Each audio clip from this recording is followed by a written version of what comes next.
మీకు ఇష్టకామేశ్వరి అమ్మవారి గురించి తెలుసా?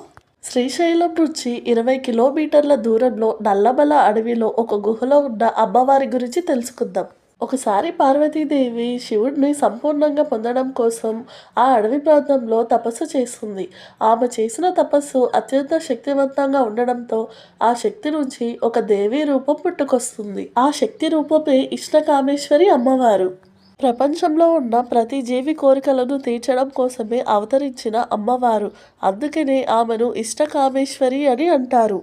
అమ్మవారి విగ్రహం గర్భగుడిలో లింగాకారంలో ఉంటుంది. ఎందుకంటే శివతత్వం, శక్తితత్వం కలిసిన చాలా ప్రత్యేకమైన లింగాకారం.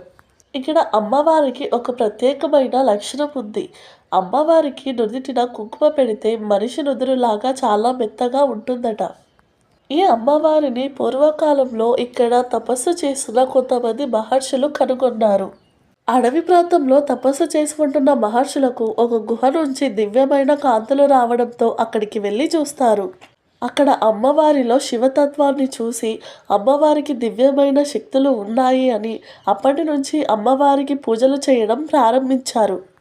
ఆ తర్వాత కాలం నుంచి అమ్మవారి దర్శనం కోసం భక్తులు రావడం కూడా ప్రారంభమైంది. ఈ ప్రాంతంలో శివపార్వతులు తపస్సు చేసిన చాలా పవిత్రమైన స్థలం. భక్తులు ఇక్కడ అమ్మవారిని దర్శించుకొని వారి కోరికలు చెప్తే అమ్మవారు వెంటనే తీరుస్తారని నమ్ముతారు. మీకు అమ్మవారి ఆశీస్సులు కావాలి అంటే ఓం ఇష్టకామేశ్వరే నమః అని కామెంట్ చేసి, లైక్ చేసి మన ఛానల్ని సబ్స్క్రైబ్ చేసుకోండి.